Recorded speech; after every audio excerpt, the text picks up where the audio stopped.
Compte rendu de la 76e réunion du Conseil de ministres. Le président de la République, chef de l'État, Félix Antoine Tshisekedi Tshilombo, a présidé ce vendredi 30 janvier 2026 la 76e réunion du Conseil de ministres. 5 points étaient inscrits à l'ordre du jour, à savoir 1. Communication du président de la République, chef de l'État. 2. Points d'information. 3. Approbation d'un relevé des décisions du Conseil de ministres. 4. Examen et adoption de dossiers. Et 5. Enfin, examen et adoption de textes. La communication du président de la République a porté sur 2 points principaux, à savoir 1. De la nécessité d'appliquer la loi relative aux télécommunications et aux technologies de l'information et de la communication. Le président de la République attache une importance primordiale à la pleine application de lois de la République, socle de l'état de droit, de la justice sociale et de la crédibilité de l'action publique. À cet égard, il a rappelé que la loi numéro 20/017 du 25 novembre 2020 relative aux télécommunications et technologies de l'information et de la communication, adoptée pour moderniser et assainir les secteurs, consacre des avancées significatives, notamment en faveur de travailleurs congolais. L'article 40 de la dite loi reconnaît expressément le droit des travailleurs congolais des entreprises de télécommunications de participer à la hauteur de 5% au capital social de leurs entreprises. Cette disposition vise à promouvoir l'inclusion économique nationale, à renforcer la justice sociale, à améliorer les climats sociaux et à favoriser un partage équitable de la valeur créée dans ces secteurs stratégiques de l'économie. Toutefois, il constaté avec préoccupation que cette disposition, déjà prévue par la législation antérieure de 2022 et reconduite par la loi en vigueur, n'a jamais été effectivement mise en œuvre. Cette non-application persistante constitue une anomalie juridique et sociale ayant pour effet la privation d'un droit légalement reconnu aux travailleurs, les maintiens des déséquilibres dans la gouvernance des entreprises du secteur et l'affaiblissement du dialogue social. Le président de la République a estimé à ce jour qu'il est impératif de mettre fin à cette situation incompatible avec les principes d'équité, des souverainetés économiques et des respects de la légalité républicaine. La mise en œuvre effective de l'article 40 de la loi numéro 20/017 s'impose dès lors comme une exigence de justice sociale et de bonne gouvernance. Ainsi, il a instruit la Première ministre de mobiliser sans délai les ministres des Postes et Télécommunications en associant étroitement l'autorité des régulations de la Poste et des télécommunications aux fins d'engager des échanges responsables avec les entreprises de télécommunications en vue de pallier cette anomalie. Ces échanges devront permettre de définir de manière concertée les modalités pratiques, juridiques et financières nécessaires à l'opérationnalisation globale et effective de la loi 20/17, en particulier s'agissant de la participation des travailleurs congolais au capital social des entreprises de télécommunications, conformément aux prescriptions de son article 40, et devront, à titre préalable, conduire à la levée formelle du moratoire ayant eu pour effet de différer l'ouverture du capital social au bénéfice du travailleur. Le deuxième point de la communication du président de la République a porté sur la poursuite du plaidoyer pour l'appropriation nationale et la reconnaissance internationale des génocides congolais. La République démocratique du Congo demeure confrontée depuis plusieurs décennies aux conséquences dramatiques des atrocités des masses perpétrées sur son territoire, particulièrement dans sa partie est ayant entraîné la mort de milliers de nos compatriotes, des déplacements massifs de population, ainsi que de souffrances humaines d'une ampleur inacceptable. Face à ces tragédies nationales, le président de la République a engagé un combat résolu visant à faire connaître à la face du monde la réalité des crimes graves commis sur le sol congolais, à promouvoir leur appropriation nationale par notre peuple et à œuvrer pour leur reconnaissance internationale en tant que génocide.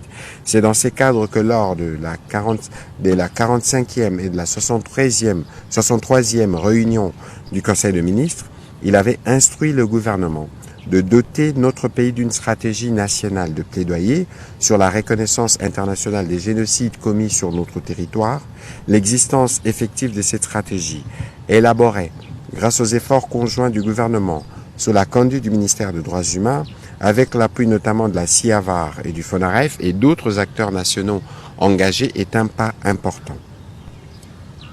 Toutefois, l'enjeu majeur réside désormais dans la mise en œuvre effective, structurée et cohérente de cette stratégie. À cet égard, il est impérieux que cette phase opérationnelle soit activée sans délai et avec une coopération de tous les acteurs.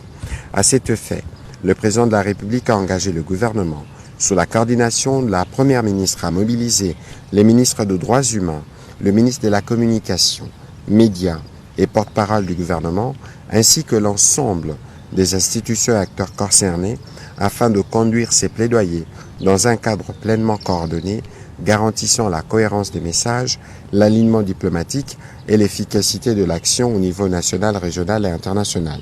Ces plaidoyers, a-t-il martelé, doit s'inscrire dans une démarche rigoureuse, crédible et constante, à la hauteur de la mémoire des victimes et des attentes légitimes du peuple congolais en vue de la reconnaissance de la vérité historique, de la justice et de la réparation. La mémoire des victimes, la dignité de la nation et l'exigence de justice commandent que ces combats soient menés avec détermination, unité et responsabilité. Un rapport de mise en œuvre de cette stratégie est attendu sur une base trimestrielle du ministre des Droits humains afin de lui permettre d'apporter en temps utile les orientations ainsi que les arbitrages nécessaires.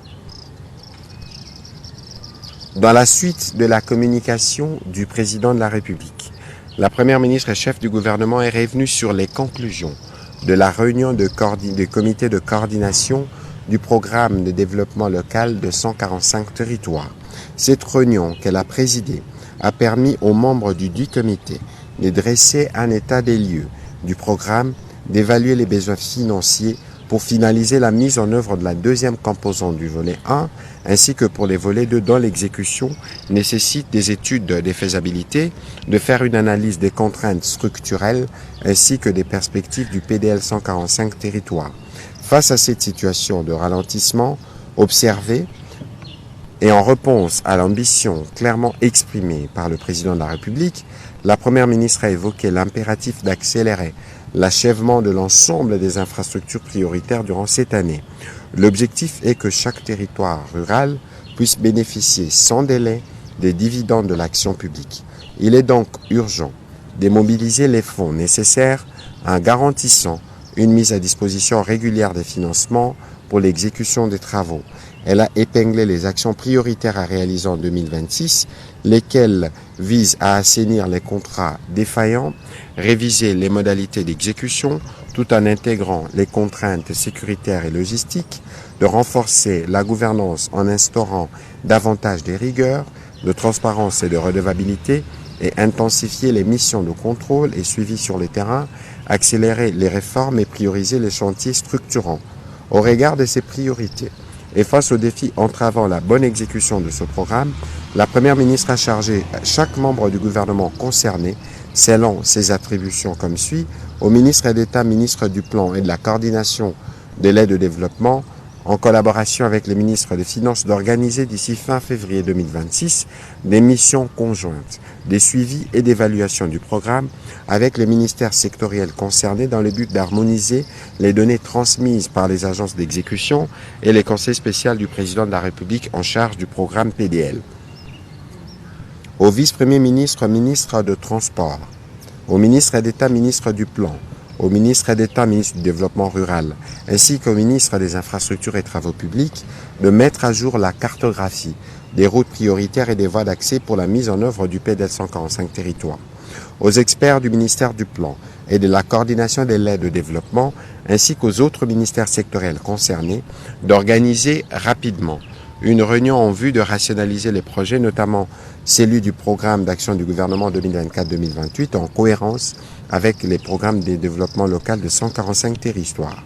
Aux agences d'exécution, de transmettre au gouvernement, dans les meilleurs délais, la liste des entreprises en régie et de poursuivre les démarches légales y afférentes. Un rapport détaillé devrait être soumis au plus tard fin février sur l'ensemble des assignations susmentionnées afin d'assurer un suivi efficace du programme. Au deuxième chapitre du Conseil des ministres de ce jour relatif au point d'information, État et administration du territoire, le vice-premier ministre, ministre de l'Intérieur, a présenté au Conseil le rapport sur l'État et l'administration du territoire.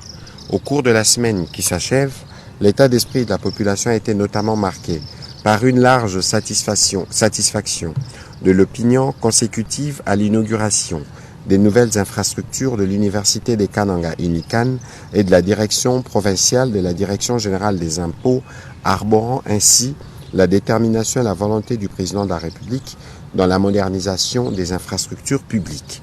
Le souhait, par une frange de l'opinion, de voir la République démocratique du Congo solliciter des poursuites judiciaires contre le Rwanda à la suite de la déclaration de leur ambassadrice aux États-Unis attestant les soutiens de son pays aux terroristes de la FCM-23 dans la guerre d'agression que nous connaissons dans la partie est du pays.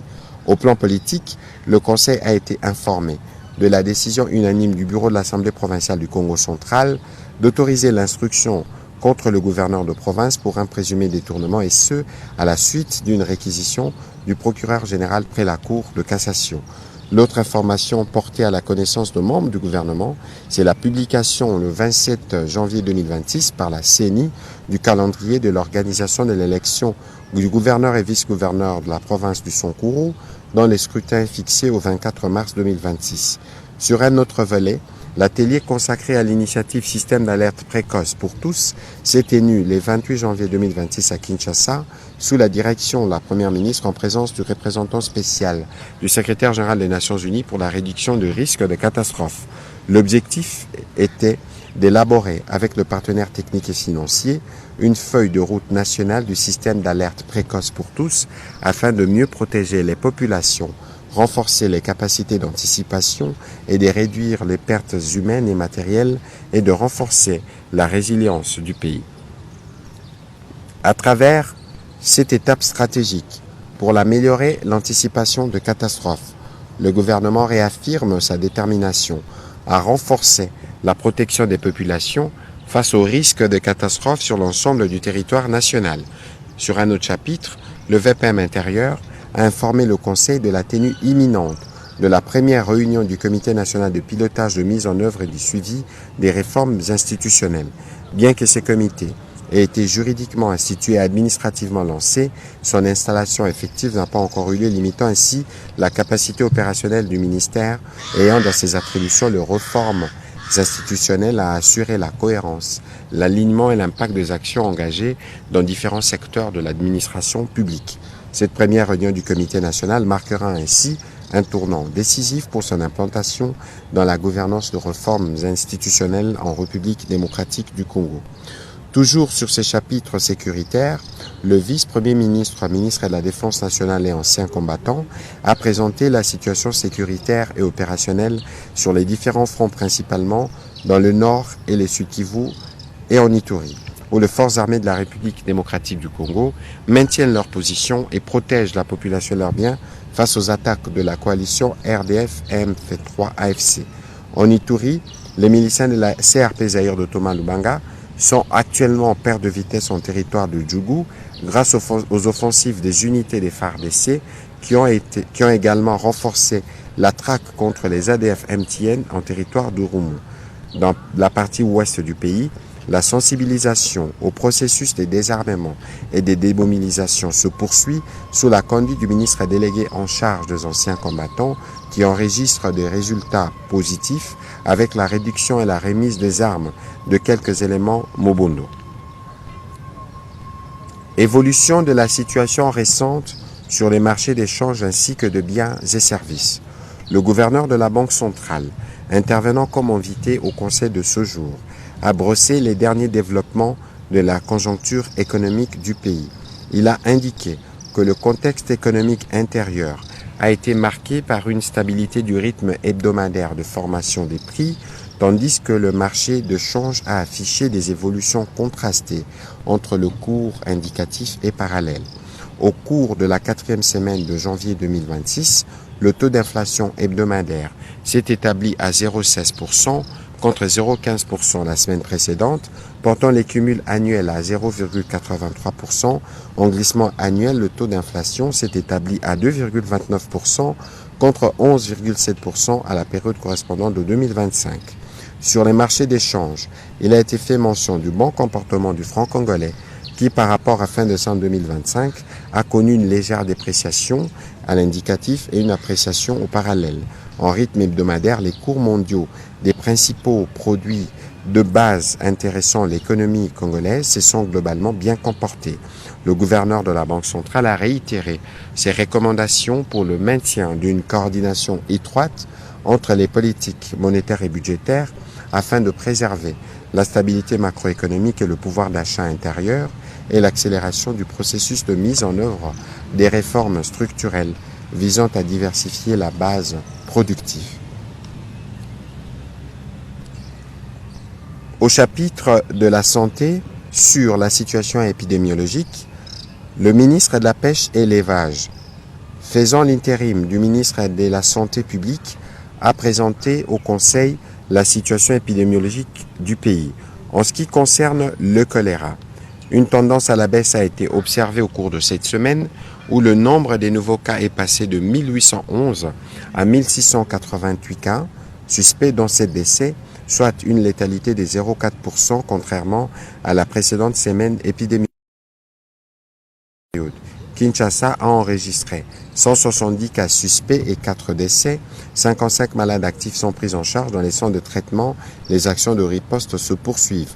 Au sujet du Mpox, il a été rapporté que le directeur général d'Africa CDC a procédé à la levée de l'urgence des santé publique des sécurités continentales pour cette épidémie après la levée d'urgence de santé publique de portée internationale par l'OMS en septembre 2025. Cette décision fait suite à l'amélioration de la situation épidémiologique avec la baisse considérable des nombres de cas et décès au niveau du continent, notamment en République démocratique du Congo, en Sierra Leone, au Burundi, en Ouganda. Cependant, la maladie n'est pas finie, elle reste endémique. Ainsi, le ministère de la Santé maintient les Mpox comme une urgence nationale jusqu'en mars 2026 afin de réussir la transition d'une réponse d'urgence vers une intégration durable dans les systèmes de santé sans risque de recrudescence épidémique. Cette période doit permettre de consolider la surveillance communautaire, les capacités de riposte rapide, les plans de contingence, les stocks stratégiques, la réflexion sur la vaccination préventive, ainsi que les leaderships et les financements nationaux en routine. Note d'information relevant du ministère du Plan. Le ministre d'État, ministre du Plan et de la coordination de l'aide au développement, a informé le Conseil de l'organisation d'une table ronde sur les financements du 2e recensement général de la population et de l'habitat. Cette table ronde vise à engager un dialogue stratégique de haut niveau entre le gouvernement et l'ensemble de parties prenantes afin de mobiliser de manière concertée les financements additionnels relatifs à la réalisation des opérations du RGPH2 dans les processus connaît à ce jour une accélération significative en vue de doter notre pays des statistiques démographiques fiables, actualisées indispensables à la planification du développement socio-économique. En effet, le coût global des opérations, estimé à 192 millions de dollars, constitue un défi majeur dans les contextes budgétaires actuels. Les financements du GAP pour achever les processus est tributaire de la mobilisation de ressources financières additionnelles, de partenaires techniques et financiers, de l'option du Basket Fund pour canaliser toutes les ressources dans un fonds unique dédié exclusivement au financement des activités du RPGHD. Avec l'accompagnement technique de l'UNFPA, cette table ronde qui se tiendra au 20 mars prochain constituera une plateforme privilégiée pour recueillir des engagements financiers fermes des partenaires techniques et financiers. Le ministre d'État, ministre du Plan, a préconisé des orientations stratégiques pour renforcer l'appropriation nationale et maximiser la mobilisation de ressources de partenaires. Note d'information relevant du secteur de droits humains. Le ministre des droits humains a fait le point au Conseil de l'évaluation de la situation des droits humains et de la rédaction du rapport sur les violations massives des droits des populations civiles après 12 mois d'occupation des villes de Goma, Bukavu et leurs environs par les Rwandais et ses supplétifs. Il a indiqué que les travaux préparatoires sont en cours depuis le 20 janvier 2026 et ont été marqués par un point de presse qu'il a animé le 24 janvier dernier. Ce travail s'est fait avec le concours de la Commission nationale des droits de l'homme, du Bureau conjoint des Nations unies aux droits de l'homme et de la société civile, représentée principalement par les réseaux des défenseurs de droits humains des provinces du Nord et du Sud Kivu, ainsi que la CAJ, la ZADO et la Nouvelle Société Civile. Les experts des différents ministères concernés par cette question participent aussi à la rédaction proprement dite du rapport. À la fin de travaux, un rapport détaillé et un rapport synthèse seront publiés dans le respect des normes de protection des témoins ainsi que des victimes. Note d'information relevant du secteur de la culture. La ministre de la Culture, Arts et Patrimoine a présenté une note d'information à 2 volets. Le premier volet porte sur la reconnaissance et la protection des motifs et tissus Kuba comme patrimoine culturel national de la République démocratique du Congo. Elle a informé le Conseil avoir signé un arrêté ministériel y relatif garantissant une protection juridique et assurant une portée déclarative essentielle de l'origine congolaise des motifs et tissus Kuba. Cette reconnaissance est cruciale pour préserver un langage visuel ancestral, affirmer l'identité culturelle congolaise, soutenir les communautés d'artisans, stimuler l'économie locale via le tourisme et la mode et assurer la transmission des savoirs uniques à travers ces motifs géométriques codés qui ont inspiré l'art moderne mondial. Ces cadres réglementaires permettent au pays de passer de la spoliation culturelle à la souveraineté patrimoniale, de transformer les motifs et tissus Kuba en actifs culturels et économiques stratégiques pour la nation et les communautés locales et de positionner la RDC comme référence africaine en matière de protection des savoirs traditionnels. Cette reconnaissance permettra également à notre pays d'entreprendre des démarches pour leur protection à l'échelle internationale. C'est ainsi que son ministère prépare déjà les dossiers de l'inscription de cet élément à l'UNESCO. Le deuxième point porté sur les rapports du processus de restitution et rapatriement des biens culturels, des archives et restes de corps humains d'origine congolaise. À cet effet, elle a passé en revue les actions de rapatriement des objets d'art exportés illicitement à l'étranger qui ont été menées par la commission spécialisée. Elle a rassuré de son engagement sans faille à poursuivre les échanges en vue de la signature des différents accords avec les pays concernés pour la restitution de nos biens culturels et les restes humains et de l'exécution de l'accord conclu avec le comité Ota-Benga. L'accompagnement du gouvernement a été sollicité pour encourager les études de provenance et d'identification des objets d'art et restes humains et accorder des facilités pour les rapatriements d'essais récupérés en Italie où ils sont gardés dans des musées. Des propositions concernant les lieux des mémoires sûrs et dignes pour enterrer tous les restes humains provenant de l'étranger seront présentées aussi dans un futur proche au Conseil de ministres. La dernière note d'information du Conseil de ministres de ce jour a été présentée par le ministre délégué près la ministre des Affaires étrangères en charge de la francophonie et de la diaspora congolaise. Cette note présentée en 2 volets. Le premier volet concernait la restitution de l'atelier national d'évaluation des recommandations issues des forums de la diaspora congolaise tenus du 24 au 27 novembre 2025 après une consultation. En effet, ces 2 activités ont permis d'aboutir à un large consensus autour des 6 recommandations prioritaires considérées comme structurantes et conditionnant la réussite de l'ensemble de l'action de la diaspora. Il s'agit notamment de la mise en place du Haut Conseil de la diaspora congolaise, organe représentatif légitime et inclusif, issu d'un processus transparent pour pallier à l'absence de la structuration de la diaspora. La création du fonds d'investissement de la diaspora, levier stratégique devra être encadré et promu pour contribuer significativement dans l'essor économique grâce à une gouvernance tripartite entre l'État, la diaspora, les partenaires dont certains se sont déjà manifestés, la mise en place d'un secrétariat général à la diaspora congolaise, la réforme progressive de la double nationalité par l'adoption d'une approche graduelle, mesures intermédiaires immédiates, statut spécial pour les Congolais de la diaspora, la modernisation des services consulaires et la création d'un desk de compétences ou encore l'institution du comité paritaire de suivi de recommandations.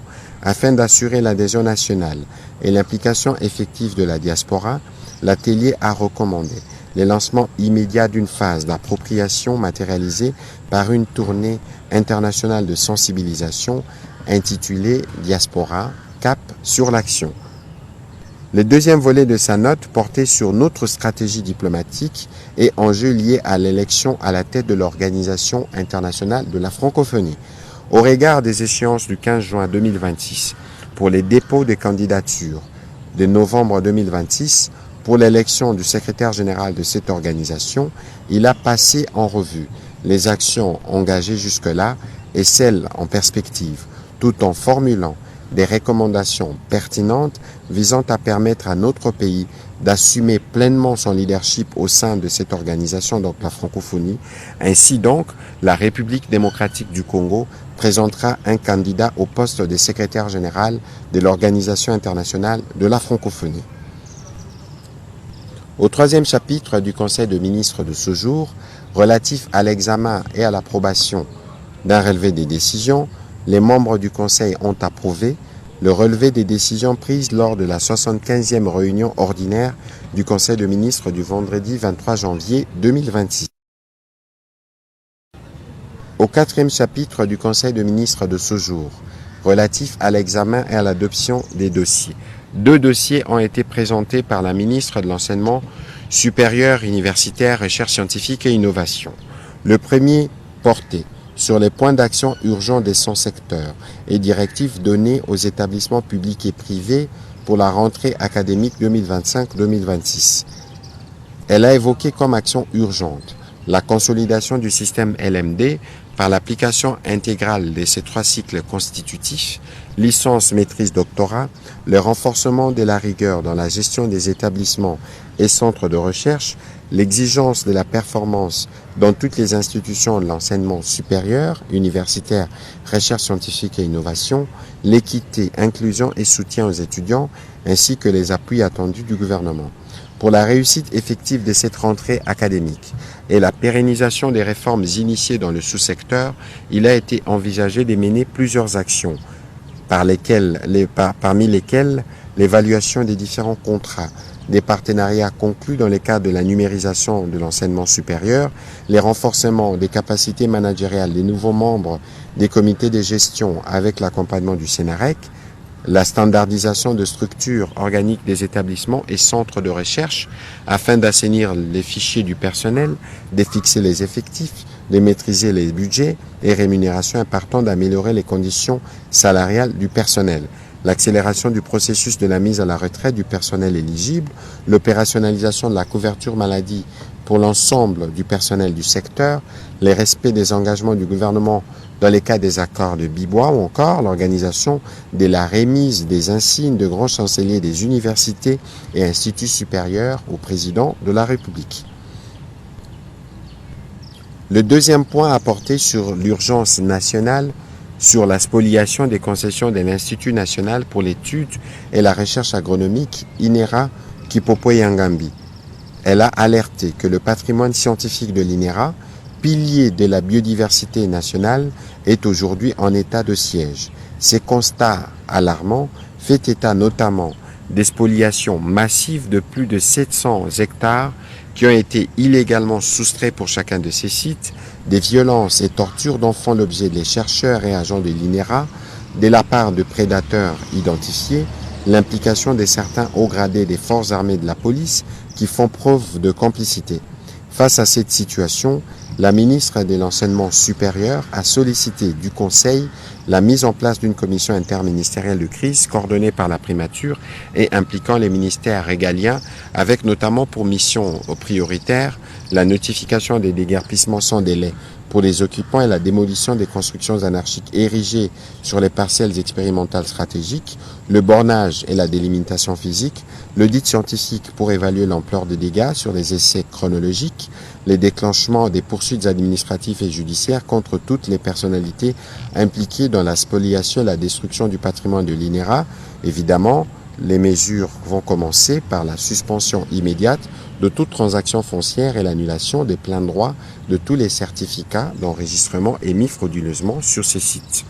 Au dernier chapitre de ce jour, du Conseil de ministres de ce jour relatif à l'examen et à l'adoption des textes, un texte a été soumis à l'examen du Conseil. Il s'agit du projet de décret porté par le vice-premier ministre, ministre du Budget, fixant les critères et modalités de reclassement des organismes auxiliaires. Ces textes alignent les statuts de ces organismes auxiliaires sur les catégories prévues par la loi relative aux finances publiques, à savoir services des dépenses du budget général, budget annexe et établissements publics. Il assure aussi la cohérence avec les travaux de la commission permanente interministérielle chargée de la rationalisation de la parafiscalité COPIRAP. Il est assorti d'une grille d'analyse opérationnelle annexée aux 10 textes servant d'outils techniques d'aide à la décision pour objectiver et sécuriser les arrêtés de reclassement qui seront pris par le ministre ayant le budget dans ses attributions.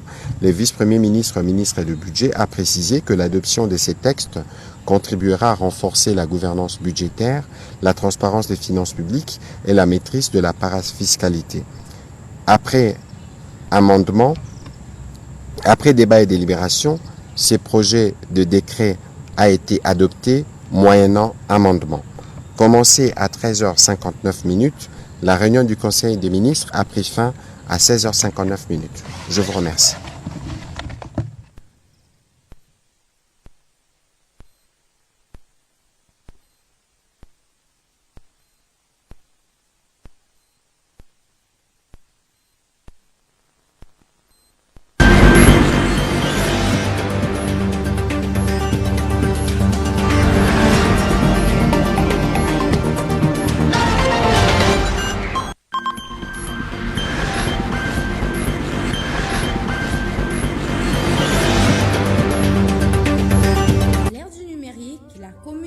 Demeure encore au centre de la vie. La radio-télévision nationale congolaise reste le vecteur de l'unité nationale.